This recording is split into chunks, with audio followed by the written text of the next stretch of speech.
जय माँ काली रात्रि करती है रक्त का पान। नवरात्रि के 7वें दिन सारे करते ध्यान। रक्त बीज वध के लिए लिया काली अवतार। भक्त के जीवन में भी भर दो हल्की सी मुस्कान। या देवी सर्वभूतेषु माँ काल रात्रि रूपेण संस्थिता। नमस्तस्यै नमस्तस्यै नमस्तस्यै नमो नमः। जय माता दी। ओम नमः शिवाय।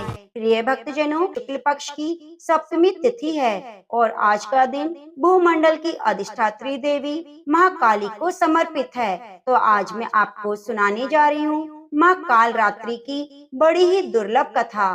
तो आप सभी भक्तजन इस कथा को बड़ी श्रद्धा और प्रसन्नचित मन से पूरा अवश्य सुनिए, क्योंकि कथा के अंत में दुर्गा मानस पूजा और क्षमा प्रार्थना स्तोत्र आरती का भी रसपान करेंगे। तो आप कथा को पूरा अवश्य सुनिए। कथा सुनते हुए कमेंट बॉक्स में जय माता दी जरूर जरूर लिखिए।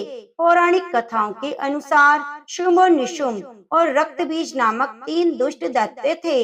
इन तीनों ने मिलकर तीनों लोकों में हाहाकार मचा दिया था। समस्त प्राणियों और देवताओं के सामने जीवन संकट उत्पन्न हो गया था। इन दुष्ट दैत्यों के बल के आगे कोई भी अस्त्र शस्त्र टिक नहीं पा रहा था। अंत में परेशान होकर सभी देवतागण भगवान शिव के पास पहुँचे। उनसे समस्त प्राणियों और अपने प्राणों की रक्षा की गुहार लगाई। शिव जी ने देवताओं की व्यथा को समझते हुए उन्हें शीघ्र ही इस संकट से छुटकारा दिलाने और सभी प्राणियों की सुरक्षा का वचन दिया। शिव जी शंकर जी को पता था कि इन दैत्यों का संहार माता पार्वती ही कर सकती है। इसके बाद भगवान शिव ने माता पार्वती से कहा, हे देवी, आप आदि शक्ति जगत जननी हैं। आपके तेज का सामना तीनों लोकों में कोई नहीं कर सकता। आप इन दुष्ट राक्षसों का वध करके इस सृष्टि की रक्षा करें। शिव जी की आज्ञा पाकर माता पार्वती ने दुर्गा देवी का रूप धारण किया और शुंभ, निशुंभ और रक्त बीज का वध करने निकल पड़ी। मगर उन दानवों को समाप्त करने के लिए एक विकराल समस्या थी। रक्त बीज को वरदान मिला हुआ था कि जहाँ भी उसके रक्त की एक बूंद नीचे गिरेगी, वह रक्त बीज जैसा दूसरा दानव उत्पन्न हो जाएगा, जिसके कारण उसका वध करना अत्यंत कठिन हो जाता था। माता दुर्गा ने दानवों की सेना का संहार करना आरंभ कर दिया और भीषण युद्ध हो रहा था। ऐसा लगता था जैसे पृथ्वी रक्त से लाल हो जाएगी। माँ दुर्गा अपने सिंह पर सवार होकर दानवों के खेमे में प्रलय मचा रही थी। उनका रुद्र रूप देखकर दानव भय से कांप रहे थे। चारों तरफ रक्त और लाशों का अंबार लग गया था। सभी दानव काल के गाल में समा गए, मगर असल कार्य तो रक्त बीज वध करना था। अब देखिए, माता दुर्गा जब भी रक्त बीज पर प्रहार करती तो वह हंसने लगता और जहाँ भी धरती पर उसका रक्त गिरता, सैकड़ों रक्त बीज उठकर खड़े हो जाते, माता से युद्ध करने लगते। माता समझ गई कि इसका वध करने के लिए इसका रक्त भूमि पर नहीं गिरने देना। आदि शक्ति माता दुर्गा ने उसी क्षण अपने तेज से माता काल रात्रि को उत्पन्न किया। जैसे ही माँ दुर्गा ने रक्त बीज का सर काटा, काल रात्रि ने उनका रक्त नीचे गिरने से पहले ही अपने मुंह में भर लिया। दूसरा रक्त बीज उत्पन्न ही नहीं हो सका। इस प्रकार माँ दुर्गा के स्वरूप काल रात्रि प्रकट हुई और रक्त बीज का वध हुआ।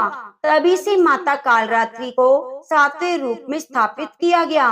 प्रिय भक्तजनों, इस दिन जो भी साधक व्रत करता है, माता की कथा का श्रवण करता है, पूजन करता है, उसके लिए ब्रह्मांड की सभी सिद्धियों के द्वार खुल जाते हैं। उनके सभी पाप नष्ट हो जाते हैं। अभय पुण्य लोकों की प्राप्ति होती है। माँ काल रात्रि दुष्टों का विनाश करने वाली है। नवरात्रि के 7वें दिन माँ काल रात्रि की पूजा की जाती है। काल रात्रि देवी दुर्गा का ही एक रूप है, जिसे दैत्य रक्त के वध के लिए माता ने अपने तेज से उत्पन्न किया था। माँ दुर्गा की 7वीं शक्ति काल रात्रि के नाम से जानी जाती है। इनका शरीर का रंग काला है, जो अंधकार का प्रतीक है। इनके बाल बिखरे हुए हैं उग्रता का प्रतीक है। गले में बिजली की माला है जो इनकी शक्ति का प्रतीक है। इनकी 3 आंखें हैं जो इनके ज्ञान और दृष्टि का प्रतीक है। इनकी नासिका के श्वास प्रवास में अग्नि की भयंकर ज्वालाएं निकलती रहती हैं। इनका वाहन दर्वक गदा है। दाहिनी तरफ का नीचे वाला हाथ अभय मुद्रा में है। बाएं तरफ के ऊपर वाले हाथ में लोहे का कांटा और नीचे वाले हाथ में खड़क कटार है। माँ कालरात्रि का स्वरूप देखने में अत्यंत भयानक है, लेकिन यह सदैव शुभ फल देने वाली है, इसीलिए इनका नाम शुभंकरी भी है। अतः इनसे भक्तों को किसी भी प्रकार से भयभीत और आतंकित होने की आवश्यकता नहीं है। यह माता पूर्णतः ममतामयी है। एक समय दारुक नाम के पापी असुर ने ब्रह्मा जी की तपस्या करके उन्हें प्रसन्न कर लिया। ब्रह्मा जी से पाए वरदान के कारण दारुक अत्यंत बलशाली हो गया। वह देवताओं और ब्राह्मणों को परेशान करने लगा। वह उन पर अत्याचार करने लगा। धार्मिक अनुष्ठान यज्ञ बंद करवा दिए। स्वर्ग को चला गया। सभी देवता विचलित होकर ब्रह्मा जी और विष्णु जी के पास सहायता मांगने के लिए चले गए। ब्रह्मा जी ने बताया कि दारुक का नाश सिर्फ स्त्री के हाथ से हो सकता है। सभी बड़े बड़े देवता भी उनसे युद्ध में हार चुके थे। अंत में अब निश्चय किया गया कि दारुक का वध भगवान शिव की पत्नी माता पार्वती करेंगी। भगवान शिव ने अपना नेत्र खोलकर भयानक और प्रचंड महाकाली को जन्म दिया। उनका शरीर काले रंग का था। माता काली के माथे पर तीसरा नेत्र और चंद्र रेखा थी। उनके हाथों में त्रिशूल और कई प्रकार के अस्त्र थे। माँ काली के प्रचंड रूप को देखकर थर थर कांपने लगे और वहां से भागने लगे। युद्ध में दारुक महाकाली से पराजित हुआ और इस तरह उस दुष्ट का अंत हुआ। महाकाली के भयानक रूप से चारों तरफ अग्नि की भयानक लपटें उत्पन्न हो गई। महाकाली के क्रोध को भगवान शिव ही रोक सकते थे, इसलिए उन्होंने एक बालक का रूप लिया। भगवान शिव शमशान में पहुँचे और वह बालक के रूप में लेटकर रोने लगे। छोटे बालक को देखकर माँ काली का क्रोध शांत हो गया। उनके हृदय में ममता भावना जागृत हो गई। उन्होंने शिवजी रूपी छोटे बालक को उठाया और अपने स्तनों का दूध पिलाने लगी, इसलिए उन्हें शिवाधात्री भी कहते हैं। इस प्रकार शिवजी ने उनके क्रोध को पी लिया। इस प्रकार महाकाली का भयानक और प्रचंड क्रोध शांत हुआ। इसके बाद महाकाली मूर्छित हो गई। उन्हें होश में लाने के लिए भगवान शिव ने तांडव नृत्य किया। होश में आने पर पुनः माता पार्वती के रूप में आ चुकी थी। माता पार्वती भगवान शिव का नृत्य देखकर नृत्य करने लगी, जिसके कारण उन्हें योगिनी नाम से पुकारा जाता है।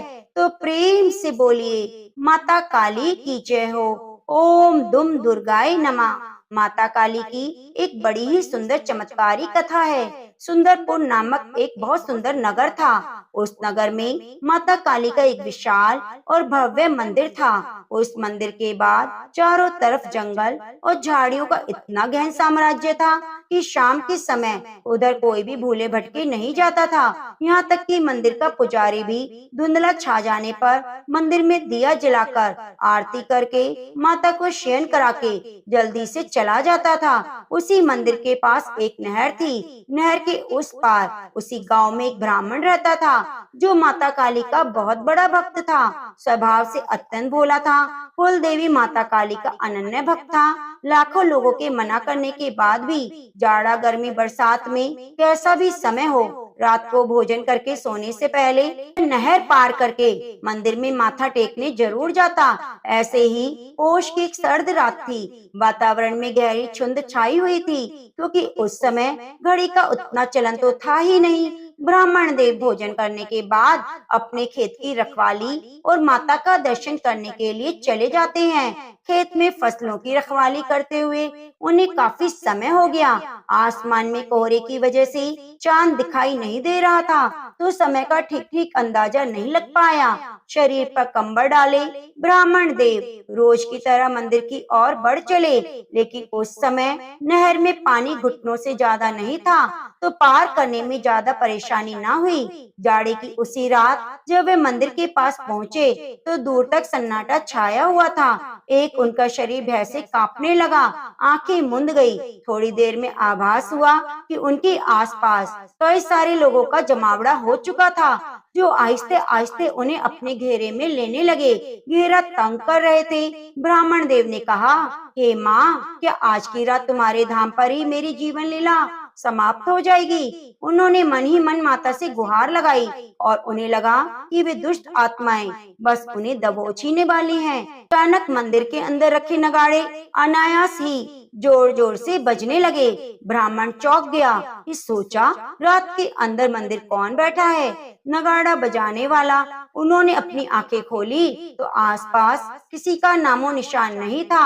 सहसा उनकी नजरें मंदिर के द्वार की ओर उठी। कपाट चौखट खुला हुआ था, उसमें साक्षात माता काली बाहर आ रही थी। माता काली ने कहा, क्या रे ब्राह्मण, ये इस समय मिला तुझे मेरे पास आने का? जानता नहीं यह मेरे शयन का समय है, अभी मुझे थोड़ी देर हो जाती तो तू जिंदा ना रहता।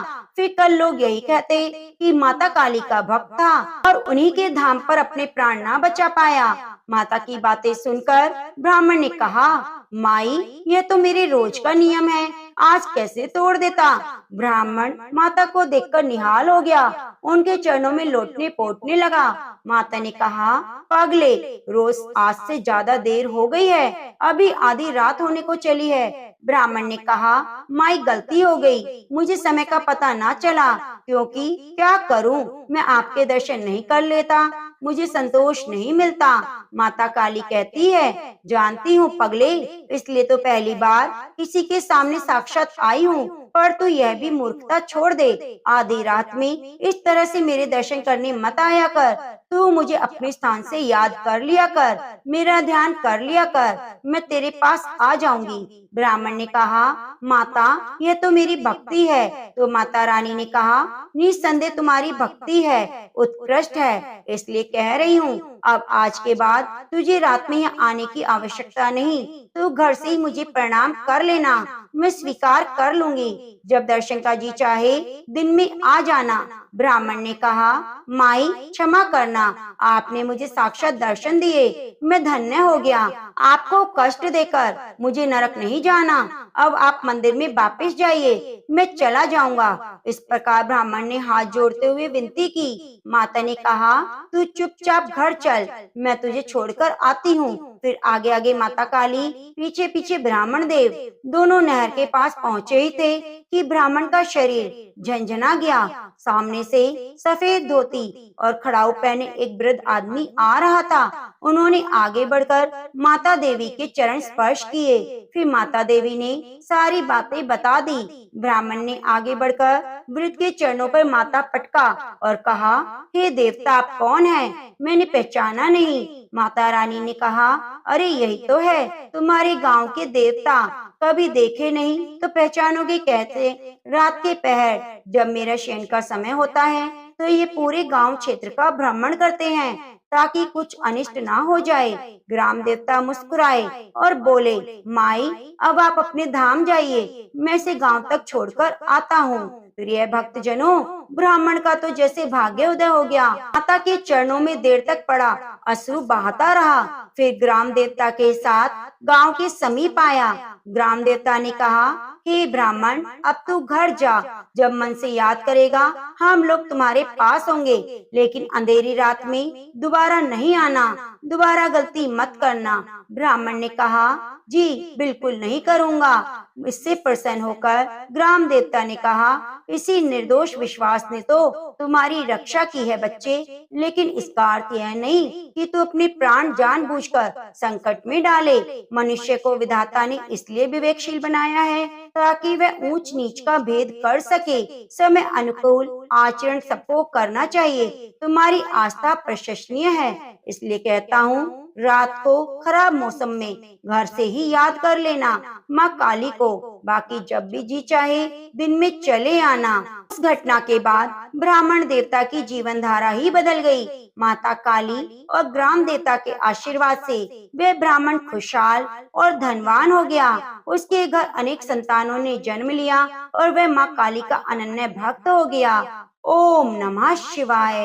हर हर महादेव। आज के अध्याय में वर्णन किया गया है रक्त बीज की बद का। तो आप सभी भक्तजन बड़ी श्रद्धा पूर्वक शांत भाव से प्रसन्नचित मन होकर माता का गुणगान कीजिए। जय श्री गणेश। मैं अणिमा आदि सिद्धिमय किरणों से आवृत भवानी का ध्यान करता हूँ। उनके शरीर का रंग लाल है, नेत्रों में करुणा लहरा रही है, हाथों में पाश, अंकुश, बाण और धनुष शोभा पाते हैं। ऋषि कहते हैं चंडमुंड नामक दैत्यों के मारे जाने और बहुत सी सेना का संहार हो जाने पर दैत्यों के राजा प्रतापी शुंभ के मन में बड़ा क्रोध हुआ। उसने दैत्यों की संपूर्ण सेना को युद्ध के लिए कूच करने की आज्ञा दी। वह बोला, आज युद्ध नाम के 86 दैत्य सेनापति अपनी सेनाओं के साथ युद्ध करने के लिए प्रस्थान करें। कंबू नाम वाले दैत्यों के 84 सेना नायक अपनी वाहिनी से घिरे हुए यात्रा करें। 50 कोटि वीर कुल के और 100 धौम्र कुल के असुर सेनापति मेरी आज्ञा से सेना सहित कूच करें। कालक, दोहाद्र, मौर्य और काल के असुर भी युद्ध के लिए तैयार हों। मेरी आज्ञा से तुरंत प्रस्थान करें। भयानक शासन करने वाला असुर शुंभ भी इस प्रकार आज्ञा दे सहस्त्रों बड़ी बड़ी सेनाओं के साथ युद्ध के लिए प्रस्तुत हुआ। उसकी अत्यंत भयानक सेना देखकर चंडिका ने अपने धनुष की टंकार से पृथ्वी और आकाश के बीच का भाग गुंजा दिया। राजन, उसके बाद देवी के सिंह ने भी बड़ी जोर जोर से दहाड़ना आरंभ किया। फिर अंबिका ने घंटे के शब्द से उस ध्वनि को और भी बढ़ा दिया। धनुष की टंकार, सिंह की दहाड़ और घंटे की ध्वनि से संपूर्ण दिशाएं गूंज उठी। उस भयंकर शब्द से काली ने अपने विकराल मुख को और बढ़ा लिया। वह इस प्रकार विजयी हुई। उस तुमुल नाद को सुनकर दैत्यों की सेना ने चारों ओर से आकर चंडिका देवी, सिंह और काली देवी को क्रोध पूर्वक घेर लिया। राजन, इसी बीच में असुरों के विनाश और देवताओं की अभ्युदय के लिए ब्रह्मा, शिव, कार्तिकेय, विष्णु और इंद्र आदि देवों की शक्तियां जो अत्यंत पराक्रम और बल से संपन्न थी, उनके शरीरों से निकलकर उन्हीं के रूप में चंडिका देवी के पास गई। जिस देवता का जैसा रूप, जैसी वेशभूषा, जैसा वाहन है, ठीक वैसे ही साधनों से संपन्न हो उनकी शक्ति असुरों से युद्ध करने आई। सबसे पहले हंस युक्त विमान पर बैठी हुई अक्षय सूत्र और कमंडलों से सुशोभित ब्रह्मा जी की शक्ति उपस्थित हुई, जिसे ब्राह्मणी कहते हैं। महादेव जी की शक्ति वृषभ पर आरूढ़ हो, हाथों में श्रेष्ठ त्रिशूल धारण की, महानाग की कंकन पहने, मस्तक में चंद्र रेखा से विभूषित हो वहाँ आ पहुंची। कार्तिकेय की शक्ति रूपा जगदम्बिका उन्हीं का रूप धारण किए श्रेष्ठ मयूर पर आरूढ़ हो हाथ में शक्ति लिए दैत्यों से युद्ध करने आई। इसी प्रकार भगवान विष्णु की शक्ति गरुड़ पर विराजमान हो शंख, चक्र, गदा, शांग, धनुष और खड़ग लिए हाथ में वहां आई। अनुपम यज्ञ का रूप धारण करने वाले श्री हरि की जो शक्ति है वह भी बड़ा शरीर धारण करके वहां उपस्थित हुई। नारसिंह शक्ति भी नरसिंह के समान शरीर धारण करके वहां आई। उसकी गर्दन के बालों के झटके से आकाश के तारे बिखरे पड़े थे। इसी प्रकार इंद्र की शक्ति वज्र हाथ में लिए गजराज ऐरावत पर बैठकर आई। उसके भी सहस्त्र नेत्र थे। इंद्र के जैसा रूप था वैसा ही उसका भी था। उसके बाद उन देव शक्तियों से घिरे हुए महादेव जी ने चंडिका से कहा, मेरी प्रसन्नता के लिए तुम शीघ्र ही असुरों का संहार करो। तब देवी के शरीर से अत्यंत भयानक उग्र चंडिका शक्ति प्रकट हुई, जो सैकड़ों गिद्धड़ियों की भांति आवाज करने लगी। उस अपराजिता देवी ने धूमिल जटा वाले महादेव जी से कहा, भगवान, आप शुंभ निशुंभ के पास दूत बनकर जाइए और उन अत्यंत गर्वीले दानव शुंभ और निशुंभ दोनों से कहिए, साथ ही उसके अतिरिक्त जो दानव युद्ध के लिए वहां उपस्थित हों, उनको भी ये संदेश दीजिए, दैत्यों, यदि तुम जीवित रहना चाहते हो तो पाताल को लौट जाओ। इंद्र को त्रिलोकी का राज्य मिल जाए और देवता भी अपना यज्ञ भाग का उपभोग करें। यदि बल के घमंड में आकर तुम युद्ध की अभिलाषा रखते हो तो आओ, मेरी योगिनियां तुम्हारे कच्चे मांस से तृप्त हो। चूंकि उस देवी ने भगवान शिव को दूत के कार्य में नियुक्त किया था, इसलिए वह शिव दूती के नाम से संसार में व्याख्यात हुई। वे महादैत्य भी भगवान शिव के मुंह से देवी के वचन सुनकर क्रोध में भर गए। जहाँ कात्यायनी विराजमान थी, उस और बड़े। तदंतर वे दैत्य अमरश में भरकर पहले ही देवी के ऊपर बाण, शक्ति, सृष्टि आदि अस्त्रों से वृष्टि करने लगे। तब देवी ने भी खेल खेल में ही धनुष की टंकार और उसके छोड़े हुए बड़े बड़े बाणों द्वारा दैत्यों के चलाए हुए बाण, शूल, शक्ति फरसों से काट डाला। फिर काली उनके आगे होकर शत्रुओं के शूल के प्रहार से विदीर्ण करने लगी। खटवांग से उनका कचूमर निकालती हुई रणभूमि में विचरने लगी। ब्राह्मणी भी जिस जिस ओर दौड़ती, उसी उसी ओर अपने कमंडलों का जल छिड़ककर शत्रुओं के औज और पराक्रम को नष्ट कर देती थी। माहेश्वरी ने त्रिशूल से और वैष्णवी ने चक्र से, अत्यंत क्रोध में भरी हुई कुमार कार्तिकेय की शक्ति ने शक्ति से दैत्यों का संहार आरंभ किया। इंद्र शक्ति की वज्र प्रहार से विदीर्ण हो सैकड़ों दैत्य रक्त की धारा बहाते हुए पृथ्वी पर सो गए। वाराही शक्ति ने कितनों को अपनी थुतुम की मार से नष्ट कर दिया। दाढ़ों की अग्रभाग से कितनों की छाती छेद डाली। कितने ही दैत्य उसके चक्र की चोट से विदीर्ण होकर धरती पर गिर पड़े। नारसिंह भी दूसरे दूसरे दैत्यों को अपने नखों से विदीर्ण करके खाती और सिंहनाद से दिशाओं और आकाश को गुंजाती हुई युद्ध क्षेत्र में विचरने लगी। कितने ही असुर शिवदूती की प्रचंड अट्टहास से अत्यंत भयभीत हो पृथ्वी पर गिर पड़े और गिरने पर उन्हें शिवदूती ने उस समय अपना ग्रास बना लिया। इस प्रकार क्रोध में भरे हुए मातृगणों को नाना प्रकार के उपायों से बड़े बड़े असुरों का मर्दन करते देख दैत्य सैनिक भाग खड़े हुए। मातृगणों से पीड़ित दैत्यों को युद्ध में भागते देख रक्त बीज नामक महादैत्य क्रोध में भरकर युद्ध करने आया। उसके शरीर से जब रक्त की बूंद पृथ्वी पर गिरती, तब उसी के समान शक्तिशाली एक दूसरा महादैत्य पृथ्वी पर पैदा हो जाता। महासुर रक्त बीज हाथ में गदा लेकर इंद्र शक्ति के साथ युद्ध करने लगा। तब ऐन्द्री ने अपने वज्र से रक्त बीज को मारा। वज्र से घायल होने पर उसके शरीर से बहुत सा रक्त चूने लगा। उससे उसी के समान रूप और पराक्रम वाले योद्धा उत्पन्न होने लगे। उसके शरीर से रक्त की जितनी बूंदें गिरी, उतने ही पुरुष उत्पन्न हो गए। वे सब रक्त बीज के समान ही वीरवान, बलवान और पराक्रमी थे। वे रक्त से उत्पन्न होने वाले पुरुष भी अत्यंत भयंकर और शस्त्रों का प्रहार करते हुए वह मातृगणों के साथ घोर युद्ध करने लगे। पुनः वज्र के प्रहार से जब उनका मस्तक घायल हुआ, तब रक्त बहने लगा। उससे हजारों पुरुष उत्पन्न हुए। वैष्णवी ने युद्ध में रक्त बीज पर चक्र का प्रहार किया और ऐन्द्री ने उस दैत्य महासेनापति को गदा से चोट पहुंचाई। वैष्णवी के चक्र से घायल होने पर उसके शरीर से जो रक्त बहा, उससे जो उसी के बराबर आकार वाले सहस्त्रों महादैत्य प्रकट हो गए। उनके द्वारा संपूर्ण जगत व्याप्त हो गया। कौमारी ने शक्ति से, वाराही ने खड़ग से और माहेश्वरी ने त्रिशूल से महादैत्य रक्तबीज को घायल किया। क्रोध में भरे हुए उस महादैत्य रक्तबीज ने गदा से सभी मातृ शक्तियों पर प्रहार आरंभ कर दिया। शक्ति और शूल आदि से अनेक बार घायल होने पर जो उसके शरीर से रक्त की धारा पृथ्वी पर गिरी, से भी निश्चय ही सैकड़ों असुर उत्पन्न हुए। इस प्रकार उस महादैत्य की रक्त से प्रकट हुए असुरों द्वारा संपूर्ण जगत व्याप्त हो गया। इससे उन देवताओं को बड़ा भय हुआ।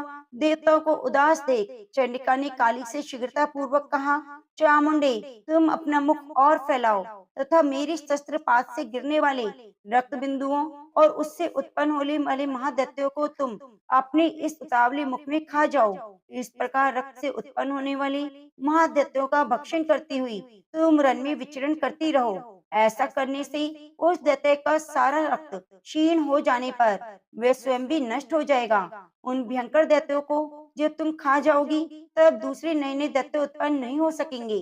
काली से यूं कहकर चंडिका देवी ने शूल से रक्त बीज को मारा और काली ने अपने मुख में उसका रक्त ले लिया। तब उसने वहां चंडिका पर गदा से प्रहार किया, किंतु उस गदापात ने देवी को तनिक भी वेदना नहीं पहुंचाई। रक्त बीज के घायल शरीर से बहुत सा रक्त गिरा, किंतु जो ही वह गिरा, तो ही चामुंडा ने उसे अपने मुख में ले लिया। रक्त गिरने से काली के मुख में जो महादैत्य उत्पन्न हुए, उन्हें भी वह चट कर गई। उसने रक्त बीज का रक्त पी लिया। उसके बाद देवी ने रक्त बीज को, जिसका रक्त चामुंडा ने पी लिया था, वज्र बाण खड़ग और सृष्टि आदि से मार डाला। राजन, इस प्रकार शस्त्रों के समुदाय से आहत और रक्तहीन हुआ महादैत्य रक्तबीज पृथ्वी पर गिर पड़ा। नरेश्वर, इससे देवताओं को अनुपम हर्ष की प्राप्ति हुई और मातृगण उन असुरों के रक्तपान के मद से उद्दीसा होकर नृत्य करने लगा। तो प्रेम से बोलिए जय माता दी। प्रिय भक्तजनों, अब आइए सुनते हैं दुर्गा सप्तशती में 9वां अध्याय, जिसमें वर्णन किया गया है निशुंभ के वध का। तो माता रानी के चरणों का ध्यान कीजिए। मैं अर्धनारीश्वर के श्री विग्रह की निरंतर शरण लेता हूँ। उनका वर्ण बंदूक पुष्प और सुवर्ण के समान रक्त पीत मिश्रित है। वे अपनी भुजाओं में सुंदर अक्षमाला, पाश, अंकुश और वरद मुद्रा धारण करते हैं। अर्धचंद्र उनका आभूषण है। वे 3 नेत्रों से सुशोभित है। राजन ने कहा, भगवान, आपने रक्त बीज के वध से संपन्न रखने वाला देवी चरित्र का अद्भुत महत्व मुझे बतलाया। अब रक्त बीज के मारे जाने पर अत्यंत क्रोध में भरे हुए शुंभ और निशुंभ ने जो कर्म किया, उसे मैं सुनना चाहता हूँ। ऋषि कहते हैं, राजन, युद्ध में रक्त बीज और अन्य दैत्यों के मारे जाने पर शुंभ और निशुंभ के क्रोध की सीमा न रही। अपनी विशाल सेना इस प्रकार मारी जाती देख निशुंभ अमरश में भरकर देवी की ओर दौड़ा। उसके साथ असुरों की प्रधान सेना थी। उसके आगे पीछे और पार्श्व भाग में बड़े बड़े असुर थे, जो देवी क्रोध से ओट चबाते हुए देवी को मार डालने के लिए आगे आए। महापराक्रमी शुंभ भी अपनी सेना के साथ मातृगणों से युद्ध करके क्रोधवश चंडिका को मारने के लिए आ पहुंचा। तब देवी के साथ शुंभ और निशुंभ का घोर संग्राम छिड़ गया। वे दोनों दैत्य मेघों की भांति बाणों की भयंकर वृष्टि करने लगे। उन दोनों के चलाए हुए बाणों को चंडिका ने अपने बाणों के समूह से तुरंत काट डाला और शस्त्र समूहों की वर्षा करके उन दोनों दैत्य सेनापतियों की अंगों में भी चोट पहुंचाई।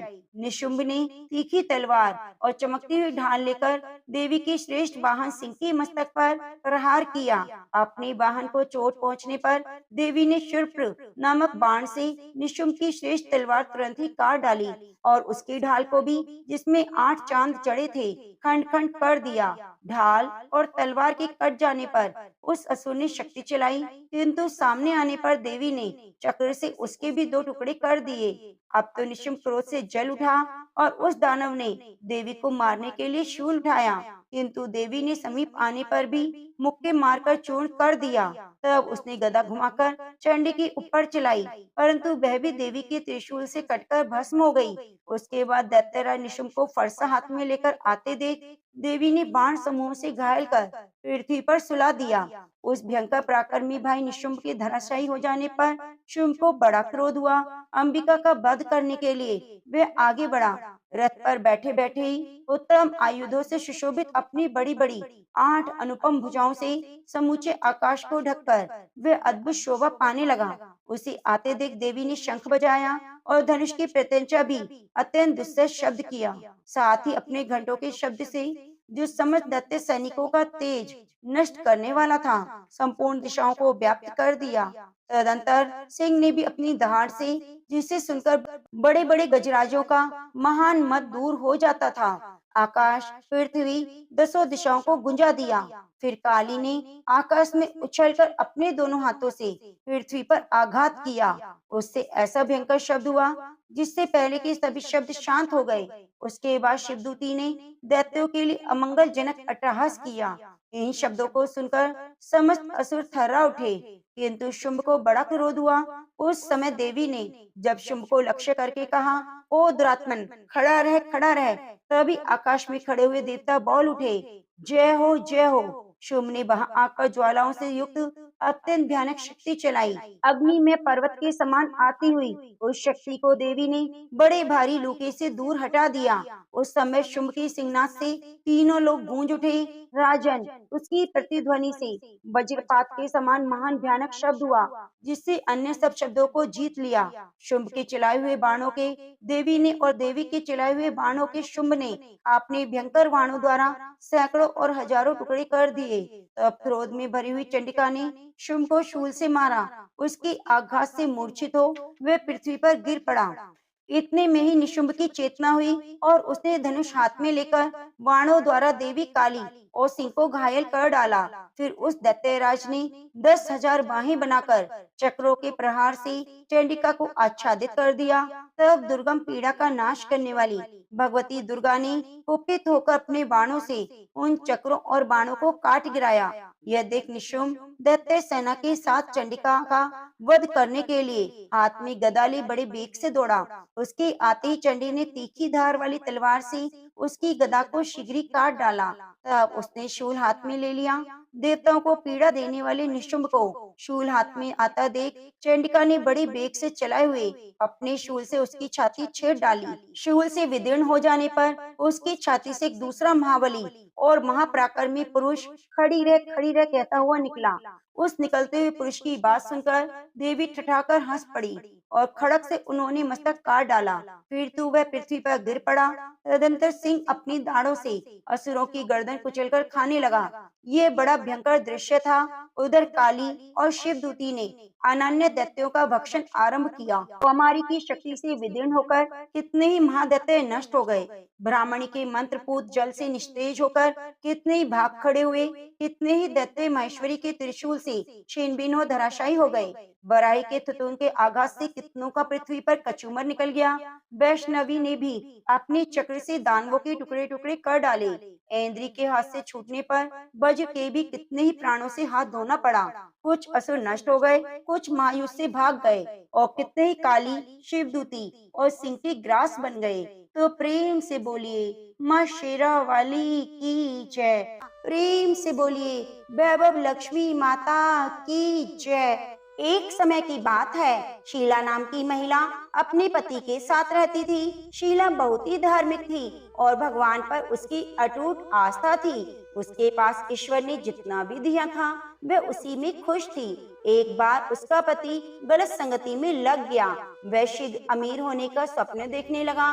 बुरे दोस्तों के साथ रहने से वह शराब, जुआ आदि खेलने लगा। इन आदतों की वजह से वह अपना सारा धन गंवा बैठा।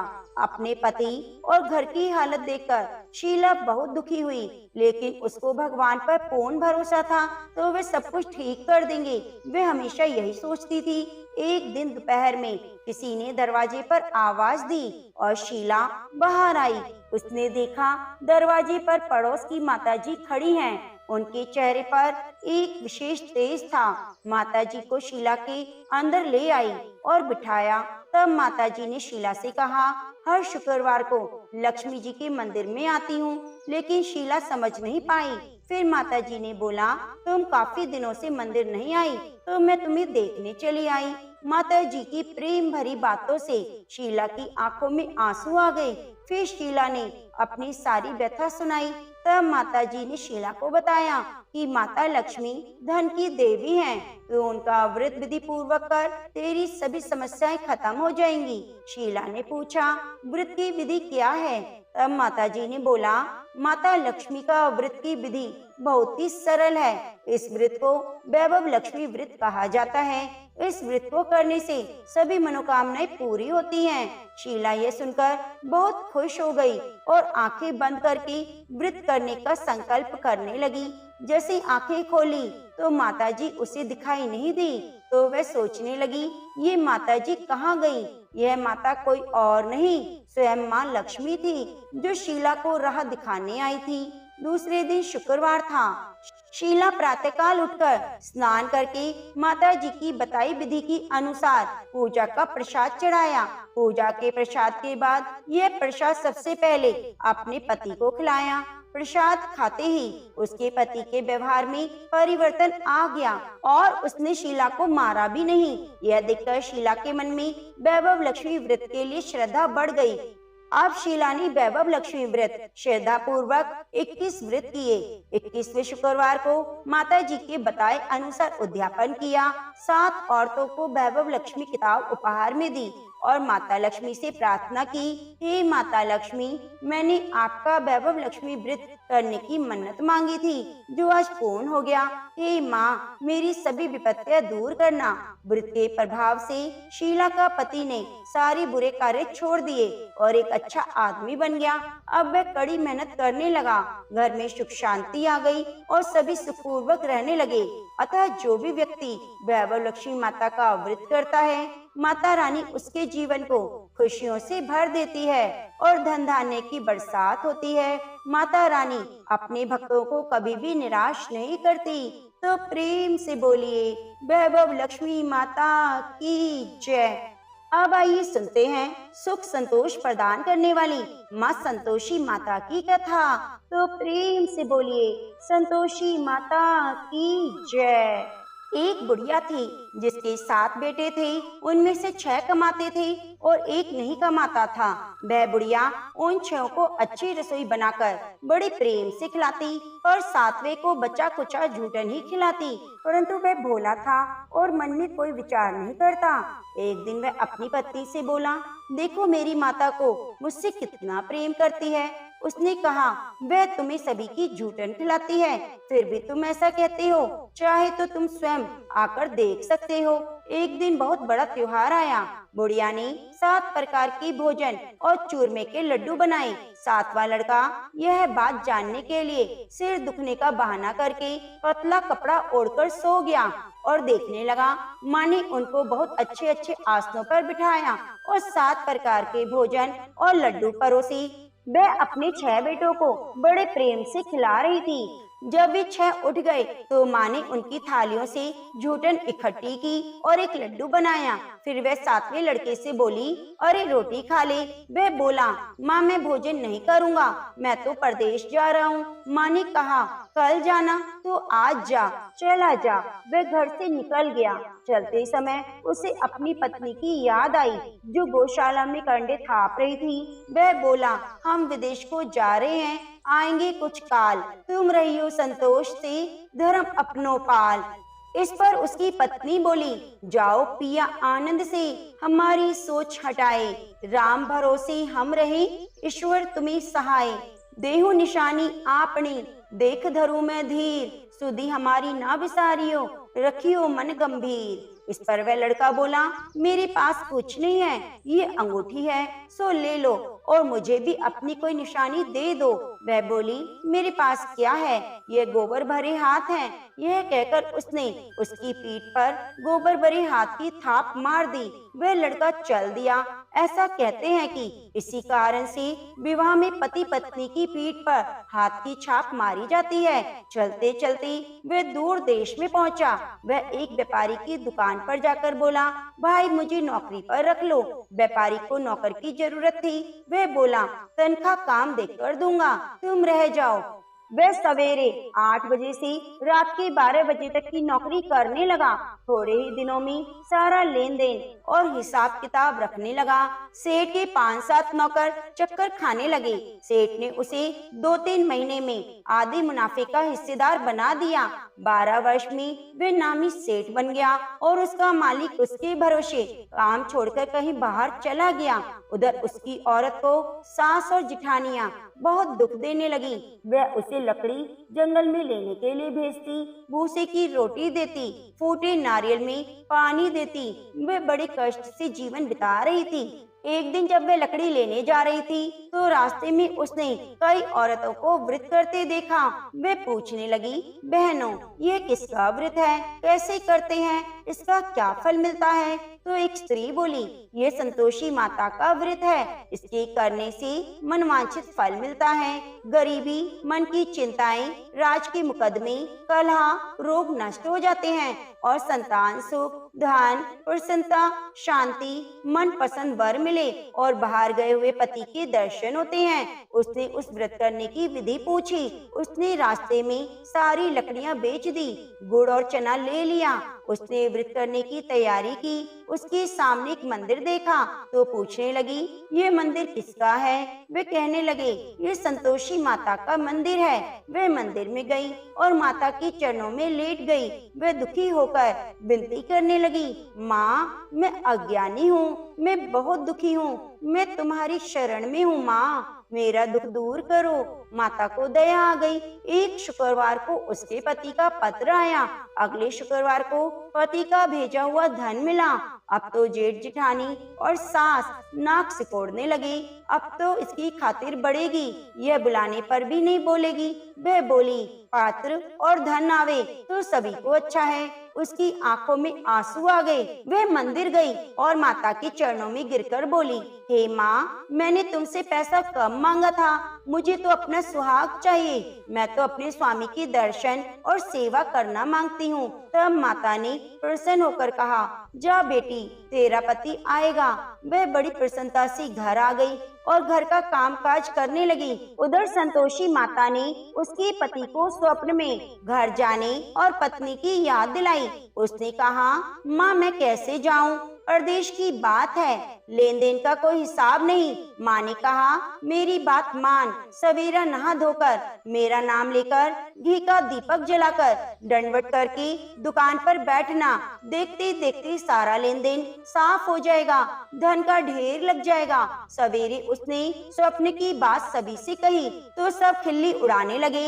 वे कहने लगे, कई सपने भी सत्य होते हैं। पर एक बूढ़े ने कहा, भाई, जैसा माता ने कहा है वैसा करने में क्या डर है? उसने नहा धोकर माता को दंडवत करके घी का दीपक जलाया और दुकान पर जाकर बैठ गया। थोड़ी ही देर में सारा लेन देन साफ हो गया, माल बिक गया, धन का ढेर लग गया। वह बहुत खुश हुआ और घर के लिए गहने और सामान खरीदने लगा। वह जल्दी ही घर को रवाना हो गया। उधर बेचारी उसकी पत्नी रोज लकड़ियां लेने जाती, रोज संतोषी माता की सेवा करती। उसने माता से पूछा, हे माँ, ये धूल कैसी उड़ रही है? माता ने कहा, तेरा पति आ रहा है, तू लकड़ियों के 3 बोझ बना ले।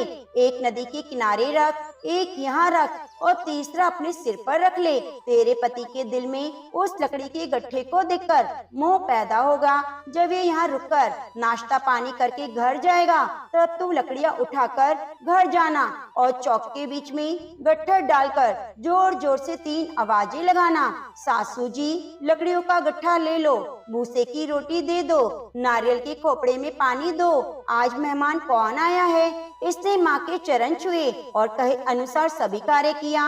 वे तीसरा गट्ठर लेकर घर गई और चौक में डालकर कहने लगी, सासू जी, लकड़ियों का गट्ठर ले लो, भूसे की रोटी दे दो, नारियल के खोपड़े में पानी दो, आज मेहमान कौन आया है? यह सुनकर सास बाहर आकर कपट भरे वचनों में उसके दिए हुए कष्टों को भुलाने के लिए कहने लगी, बेटी, तेरा पति आया है, आ मीठा भात और भोजन कर, गहने कपड़े पहन। अपनी माँ के ऐसे वचन सुनकर उसका पति बाहर आया और अपनी पत्नी के हाथ में अंगूठी देखकर व्याकुल हो उठा। उसने पूछा, ये कौन है? माँ ने कहा, ये तेरी बहू है, आज 12 वर्ष हो गए, ये दिन भर घूमती फिरती है, काम काज करती नहीं, तुझे देखकर नखरे करती है। वह बोला, ठीक है, मैंने तुझे और इसे देख लिया, मुझे दूसरे घर की चाबी दे दो, मैं उसमें रहूंगा। माँ ने कहा, ठीक है, जैसी तेरी मर्जी। उसने चाबियों का गुच्छा पटक दिया। उसने अपना सामान तीसरी मंजिल के ऊपरी कमरे में रख दिया। एक ही दिन में वह राजा के समान ठाट बाट वाला बन गया। इतने में अगला शुक्रवार आया। बहू ने अपने पति से कहा, मुझे संतोषी माता के व्रत का उद्यापन करना है। वह बोला, बहुत अच्छा, खुशी से कर लो। जल्दी ही उद्यापन की तैयारी करने लगी। उसने जेठ के लड़कों को जीवने के लिए कहा, उन्होंने मान लिया। पीछे से जिठानियों ने अपने बच्चों को सिखा दिया, तुम खटाई मांगना जिससे उसका उद्यापन पूरा ना हो। लड़कों ने जीम कर खटाई मांगी। बहू कहने लगी, भाई, खटाई किसी को नहीं दी जाएगी, यह तो संतोषी माता का प्रसाद है। लड़के खड़े हो गए, बोले, पैसे लाओ। वह भोली कुछ समझ ना सकी कि उनका क्या भेद है। उसने पैसे दे दिए और वे इमली की खटाई खरीद कर खाने लगे।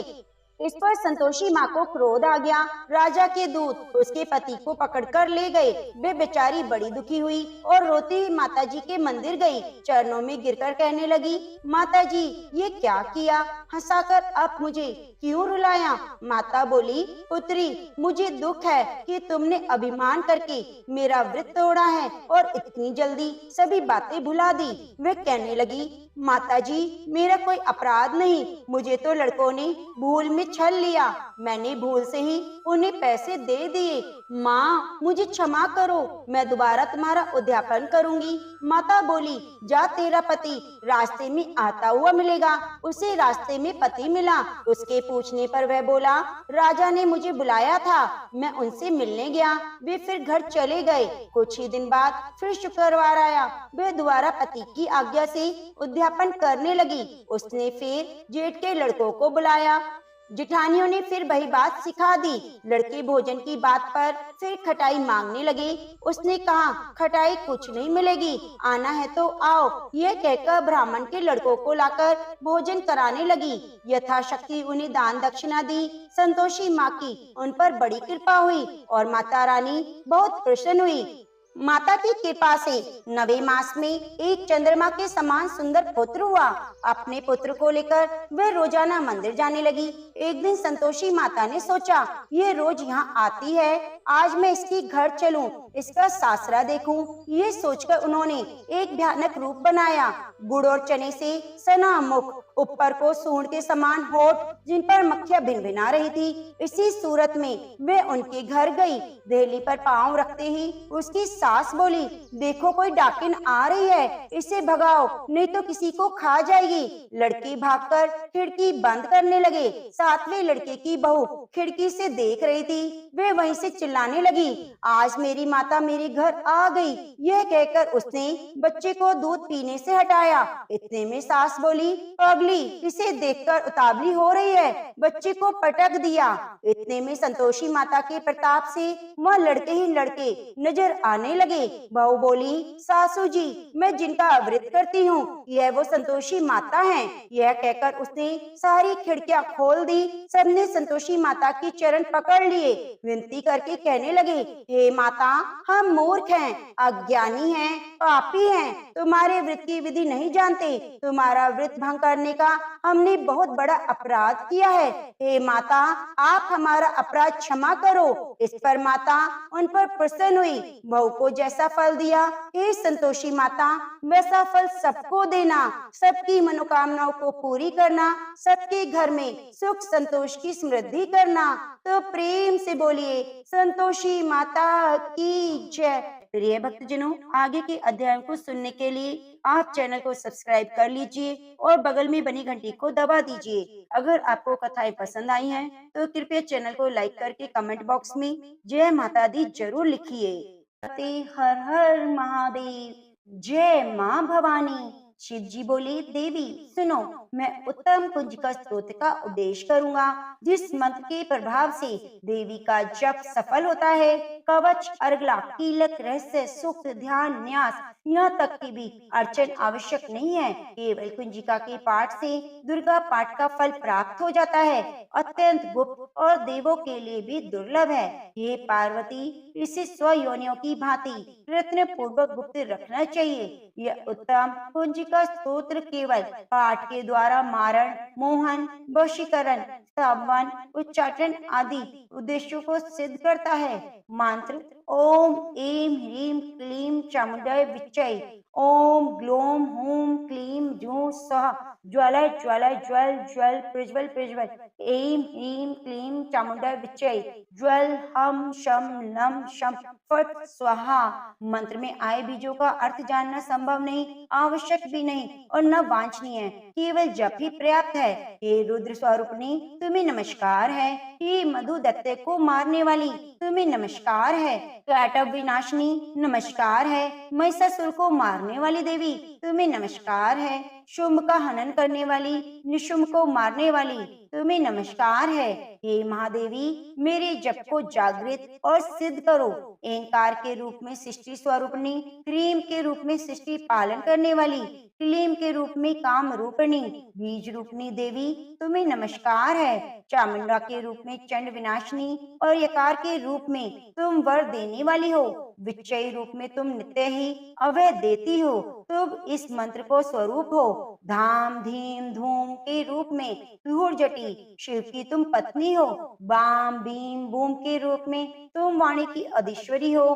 क्राम क्रीम क्रूम के रूप में कालिका देवी, शाम शीम शूम के रूप में मेरा कल्याण करो। हुम हुम हुंकार स्वरूपणी, जम जम जम नादिनी, भ्राम भ्रीम भ्रूम के रूप में कल्याणकारिणी भैरवी भवानी, तुम्हें बार बार प्रणाम है। अम कम चम टम तम पम यम शम भीम धूम एम भीम हम शम धिजाग्रम धिजाग्रम, इन सबको तोड़ो और दीप्त करो। करो स्वाहा। पाम पीम पोम के रूप में तुम पार्वती पूर्णा हो। खाम खीम खूम के रूप में तुम खेचरी अथवा खेचरी मुद्रा हो। शाम शीम शूम स्वरूपणी सप्तशती देवी के मंत्र को मेरे लिए सिद्ध करो। ये कुंजिका स्त्रोत मंत्र को जगाने के लिए है, इसे भक्तिहीन पुरुष को नहीं देना चाहिए। हे पार्वती, इसे गुप्त रखो। हे देवी, जो बिना कुंजिका की सप्तशती का पाठ करता है उसे उसी प्रकार सिद्धि नहीं मिलती जिस प्रकार वन में रोना निरर्थक है। इस प्रकार श्री रुद्रमाला के गौरी तंत्र में शिव पार्वती संवाद में सिद्धि कुंजिका स्तोत्र संपूर्ण हुआ। जय माता दी। हे भक्तजनों, माता रानी की कथा को सुनने के बाद क्षमा प्रार्थना हमें जरूर करनी चाहिए। तो आप सभी हाथ जोड़कर ध्यान लगाकर माता रानी से क्षमा प्रार्थना कीजिए। हे परमेश्वरी, मेरे द्वारा दिन रात सहस्त्रों अपराध होते रहते हैं, ये मेरा दास है, यूं समझकर मेरे उन अपराधों को तुम कृपा पूर्वक क्षमा करो। परमेश्वरी, मैं आवाहन नहीं जानती, विसर्जन करना भी नहीं जानती और पूजा करने का ढंग भी नहीं जानती। क्षमा करो देवी सुरेश्वरी, मैंने जो मंत्रहीन, क्रियाहीन, भक्तिहीन पूजन किया है वे सब आपकी कृपा से पूर्ण हो। सैकड़ों अपराध करके भी जो तुम्हारी शरण में जा जगदम्बा कहकर पुकारता है उसे वह गति प्राप्त होती है जो ब्रह्म आदि देवताओं के लिए भी सुलभ नहीं। जगदम्बिके, मैं अपराधी हूँ किंतु तुम्हारी शरण में आई हूँ। इस समय दया का पात्र हूँ, तुम जैसा चाहो वैसा करो। हे देवी परमेश्वरी, अज्ञान से, भूल से और बुद्धि भ्रांत होने के कारण मैंने जो न्यूनता और अधिकता कर दी हो वे सब क्षमा करो। प्रसन्न हो देवी सच्चिदानंद स्वरूपा परमेश्वरी, जगन माता कामेश्वरी, तुम प्रेम पूर्वक मेरी यह पूजा स्वीकार करो, मुझ पर प्रसन्न रहो। देवी सुरेश्वरी, तुम गोपनीय से भी गोपनीय वस्तु की रक्षा करने वाली हो। मेरे निवेदन किए हुए इस जप को ग्रहण करो। तुम्हारी कृपा से मुझे